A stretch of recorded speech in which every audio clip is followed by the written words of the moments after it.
जय हिंद दोस्तों, त्यागी trading tips में आपका स्वागत है। दोस्तों, इस वीडियो के अंदर हम बात करने वाले हैं दो कंपनियों के बारे में। यहाँ पर बात होने वाली है।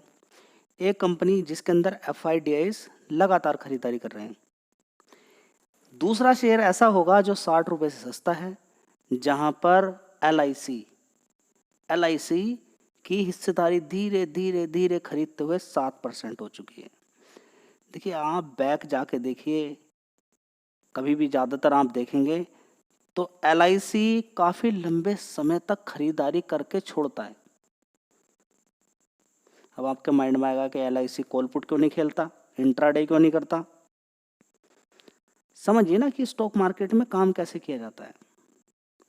LIC इतने लंबे लंबे समय तक शेयर को खरीद कर रखता है और धीरे धीरे उनके अंदर होल्डिंग बढ़ाता है। जब कभी बेचना हो तो धीरे धीरे बेचता भी है। बहुत कुछ चीज़ें देखने को मिलती है स्टॉक मार्केट के अंदर। लेकिन स्टॉक मार्केट के अंदर आकर ये चीज़ें नहीं सीखना कि कहाँ पर FIs खरीद रहे हैं, कहाँ पर DIs बेच रहे हैं या खरीद रहे हैं, बड़ा प्लेयर कहाँ पर फोकस कर रहा है, किस वाले प्राइस पर कर रहा है, तो बड़ी दिक्कत हो जाएगी, बहुत बड़ी दिक्कत होने वाली है। चलिए, सबसे पहले हम देखते हैं यहाँ पर 60 रुपये से सस्ते शेयर का नाम। जी, नाम बता दीजिए। देखिए, नाम यहाँ पर मैं आपको बताने वाला हूँ। सबसे पहले आप यहाँ पर देखेंगे life insurance corporation of India LIC, 7% की हिस्सेदारी है। और ये डायरेक्ट 7% की नहीं है। देखिए, पहले कितनी होती थी, 3% की। 3% से धीरे धीरे यहाँ पर स्टेक बढ़ा है। अब आपके माइंड में आएगा कि देखिए, आपको कितना नॉलेज का कितना लेवल है आपका, और LIC का कितना लेवल है, या FIDIs का कितना बड़ा लेवल है स्टॉक मार्केट के अंदर। ठीक है, तो इन सारी चीज़ों पे आपको ध्यान देना चाहिए कि FIDIs अगर किसी कंपनी के अंदर हैं तो उसके अंदर कुछ ना कुछ तो बात हो सकती है। शेयर के अंदर अगर तेजी बनती है तो कुछ ना कुछ उसके अंदर बात हो सकती है। खरीद के रखा हुआ है तो कुछ ना कुछ बात हो सकती है। DIs यहाँ पर कितने FIs की बात देखिए, यहाँ पर इस कंपनी के अंदर 0.20% होते थे FIs। आज की डेट में कितना है, यहाँ पर आप देख सकते हैं 1.89%। ठीक है, तो FIDIs धीरे धीरे यहाँ पर स्टेक अपना बढ़ा रहे हैं। ऐसा नहीं कि DIs बेचते नहीं हैं। 10.88% से थोड़ी सी हिस्सेदारी घटाई भी है, लेकिन अच्छी हिस्सेदारी लेकर यहाँ पर बैठे हुए हैं।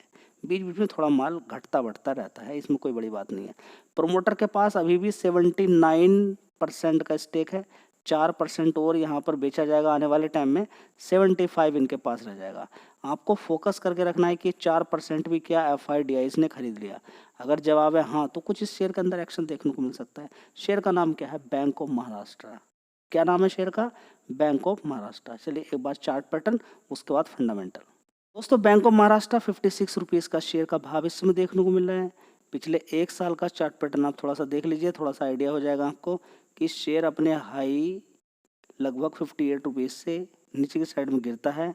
वो गिरकर कितना पहुंच जाता है, 43 रुपीज़, और वहाँ से तेज़ी दिखाता हुआ 43 रुपीज़ से ऊपर की तरफ बढ़ता है। और ये रिटर्न टोटल बन जाते हैं 31% का रिटर्न। ठीक है, फिर थोड़ी सी गिरावट होती है, शेयर पहुंच जाता है 52 रुपये के आसपास। 52 रुपये से फिर एक बार तेज़ी बनती है 57, और फिर दोबारा से गिरावट हो जाती है। ये अभी तक का स्ट्रक्चर है। फंडामेंटल में अगर आप देखें, कंपनी का मार्केट कैप 43,000 करोड़ का है। 43,000 करोड़ का, 43,000 करोड़ की कंपनी है। ठीक है, कोई 2,000 करोड़ की होती है, कोई 3,000 की करोड़ की होती है, कोई 20,000 करोड़ की, कोई 1,00,000 करोड़ की कंपनी है। तो 43,000 करोड़ की कंपनी है, यानी कि बैंक है, यानी कि एक अपॉर्चुनिटी आप यहाँ पर देख सकते हैं। अगर आप SBI को देखें कितना मार्केट कैप, HDFC बैंक का मार्केट कैप देखें, तो आपको थोड़ा सा एक आइडिया मिल जाएगा। ठीक है, अब चलते हैं डायरेक्टली, कुछ समझ में आपको आएगा कि इस कंपनी का थोड़ा सा एक बार 5 साल का भी देख लीजिए, थोड़ा सा एक आइडिया मिल जाएगा। तो 5 साल में शेयर कितना होता था, 70 रुपये का। 70 रुपये से ज़बरदस्त तेज़ी करके पहुंच जाता है 70, तो 70 से फिर गिरावट होती है 40-45 रुपये, फिर वहाँ से तेज़ी। तो इस वाले प्राइस को भी नहीं भूलना है आपको। 15 रुपये का शेयर था 2022 में, भूलना नहीं होता है। उससे पहले वाले प्राइस को भी देखना है कि 24 रुपये का शेयर था। ठीक है, तो अगर 5 साल के अकॉर्डिंग देखें तो शेयर ने अच्छा पैसा बना के दे दिया है नीचे गिरावट के अकॉर्डिंग। लेकिन अगर इस लेवल के अकॉर्डिंग देखते हैं, ऊपर वाले लेवल के अकॉर्डिंग, तो सिर्फ रहेगा 134% के रिटर्न रहेंगे। लेकिन अगर गिरावट से देखते हैं तो थोड़ा सा ज़्यादा रहेगा। फिलहाल पिछले 5 साल में 400% के रिटर्न इस कंपनी ने बनाकर दे दिए। सारा खेल कंपनी के फंडामेंटल का है। 1 साल पहले देखेंगे 5,800 करोड़ का रेवेन्यू होता था, उसके बाद 6,000 करोड़, उसके बाद 6,300, उसके बाद 6,700 करोड़, उसके बाद देखेंगे 7,054 करोड़ इस कंपनी का रेवेन्यू देखने को मिल रहा है।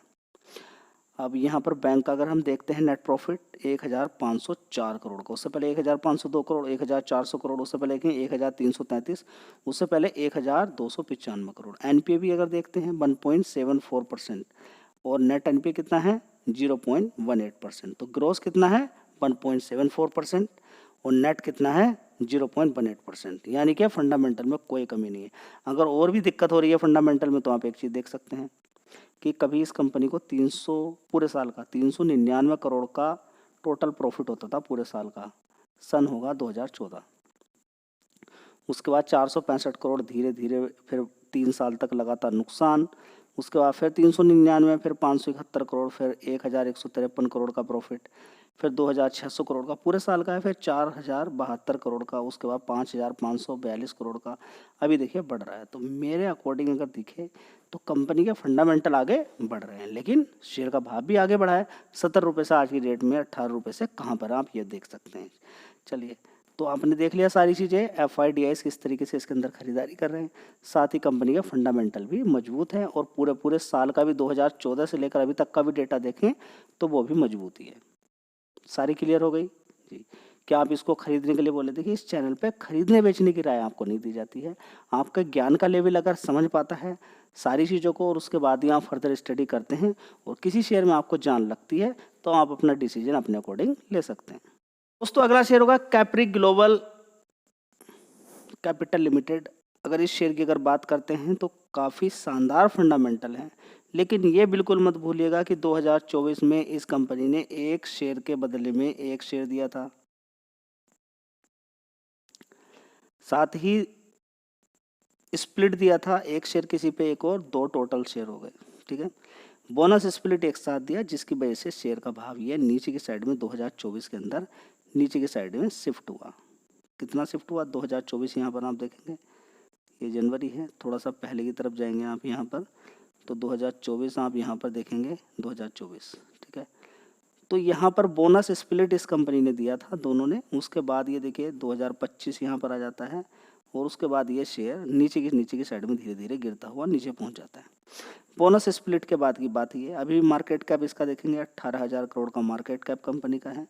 चलिए, अब हम यहाँ पर देखते हैं कि इस कंपनी के फंडामेंटल कैसे। ये तो समझ में आ गया कि ये शेयर इतने का नहीं था, काफ़ी बड़ा प्राइस था, नीचे घटा है। देखिए, शेयर के अंदर गिरावटें होती रहती हैं, एटलीस्ट आपको मालूम हो कि कंपनी के अंदर कितना पोटेंशियल है। तो FIDIs यहाँ पर दोनों खरीदारी कर रहे हैं, ये मालूम आपको होना चाहिए। ग्लोबल की बात करते हैं, 1 साल पहले जून क्वार्टर 718 करोड़ का रेवेन्यू था, उसके बाद 752, 821, 957 करोड़, उसके बाद 1,004 करोड़। नेट प्रॉफिट की बात करते हैं, 76 करोड़ से सीधा बढ़कर 97 करोड़, उसके बाद 128, 178 और 175 करोड़। चलिए, अब देख लेते हैं इस कंपनी के अंदर सबसे इम्पोर्टेंट चीज़ कि कंपनी के अंदर FIs की होल्डिंग कितनी होती थी 0.98%, बढ़कर कितनी हो गई 4.72%। DIs कितना है 20% और कभी DIs कितने होते थे 8%। कितना 8%। बड़ा है, अच्छी खासी होल्डिंग यहाँ पर बड़ी है। तो दोस्तों, दोनों ही शेयर के अंदर आप दिमाग लगा सकते हैं, गिरावट ही काम की होती है। जब तक गिरावट ना हो तब तक बात नहीं बनती है। मजबूत शेयर हैं दोनों ही एज पर फंडामेंटल देखें, लेकिन गिरावट पे खरीद के लंबा समय आपको देना चाहिए। अगर लंबा समय नहीं दे पाएंगे तो पैसा नहीं बनेगा। LIC का पैसा तब बना है जब उसने समय दिया है, धीरे धीरे खरीद के अपना बढ़ाया और अभी भी खरीद के बैठा हुआ है। चलिए, धन्यवाद।